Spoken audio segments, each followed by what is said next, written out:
to Beyond the Beef, where we not only talk about business problems, we talk about business solutions. I'm James. And I'm Bob. And we're corporate facilitators for a company called Sequent Learning Networks. Every day we travel the globe, we work with organizations, and we listen to employees who have problems that they feel helpless to solve. We want to help you find solutions to these problems in order to help your organization as well as your career going forward. So Bob, Yes. what would you like to beef about today? Oh, well, I'll tell you. Talk to me. What I want to beef about today is the fact that I feel like a lot of times when I talk, and I'm a talker. Sorry, what? Well, I guess you get it already.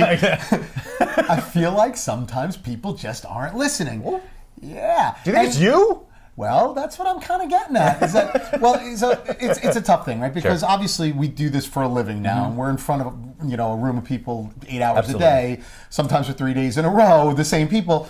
And so, yeah, it's going to be hard for people to pay attention. I mean, I know that people aren't hanging on my every word or your every word. We've been there, and it's been hard. It's difficult. Sure. But I'm kind of talking about something even a little different. I'm talking about you just go up to someone, you have a conversation, maybe at work, right? Sure. This has happened my whole career, but it happens a lot.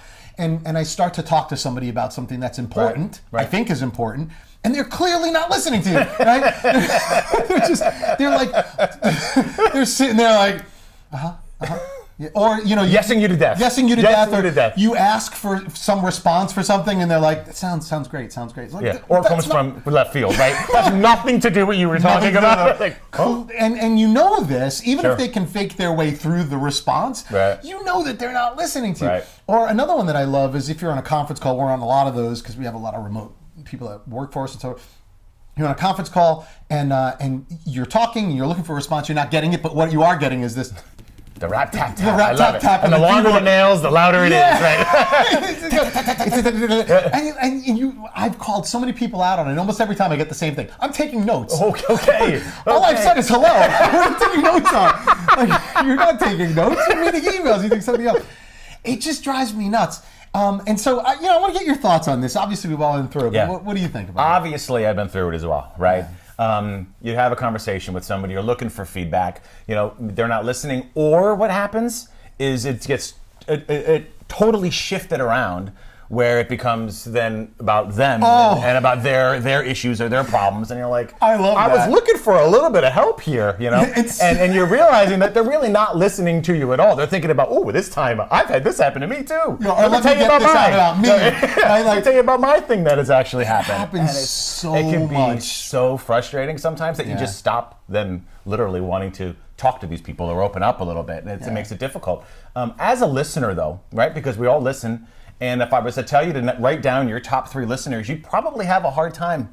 Because a lot of people, listening isn't really a common trait where people really are good, effective listeners. But a couple of things to think about as you're listening. If you're having a conversation with someone, try to really be into the moment and be empathetic to what they're saying. Put yourself in their shoes when possible. If you feel like it's not a good time, because we all have busy lives at work, you feel like it's not a good time, don't just appease them to listen at that point in time, because then you're just going to not be listening well. You're going to be thinking about all the other things that are going on in your head. But if you can listen to someone effectively, you've got to really be listening, put yourself in their shoes, take time to really listen to the words that are coming out of their mouth and be empathetic to how they're feeling or what they're going through to really be an effective listener. Yeah, I think also, and I'm sorry I zoned out there, but Typical. Empathy isn't Bob's strong point. If I repeat anything you just said, I apologize to everyone there. It was a little long, but I kind of lost you at this point, which I started thinking about what I wanted to say next. And here it was. Is an interesting turn of events. You said that when people are thinking about something that affected them, like you tell a story and then they talk about what affected them. Sure. When they start telling their story, which isn't what you went into the conversation wanting to hear, do you listen to it? I start and I'm like, oh, this has shifted pretty quickly. But you know what I do is I'm like, hey, how come this is about you now? And now I really kind of shut off to it. And I think it kind of goes towards a solution that I want to talk about, which is making sure that you're connecting with something that people care about. Sure. I wrote an article recently, and I'm pretty proud of the fact that it got published in Fast Company. Oh, shut up. Got published in Fast Company, and we'll leave a link to it in the description. It was a good article. I know, it was Anyway. great. I read the first couple sentences. Right, in there, I referenced a statistic that's out there talking about the fact that the human attention span is like just over 8 seconds now, right? Yep.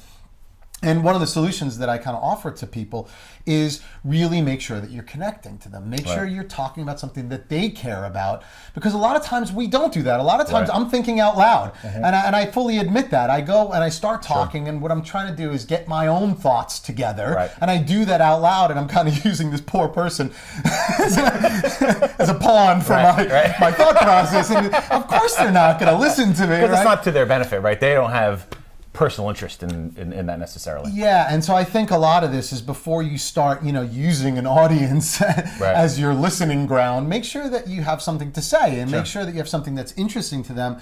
And I think that will actually connect a lot better and make the conversations a lot shorter too. Absolutely. Which I think is an important takeaway as well. Sure. So that's 2 really good things, I agree. think, right? Connecting to people, and then whatever it is that you said. Yeah, thanks for listening. So, anyway, that's a good wrap up to this episode. Again, I want to remind you, if you have anything that's on your mind, a beef that happens in your day-to-day life, particularly in response to business, go ahead and leave it in the comments. We'll try and address it in a future episode. Until then, I'm Bob. And I'm James. And this is Beyond the Beef. Thank you for listening, I hope, and thank you for joining us. Thank you.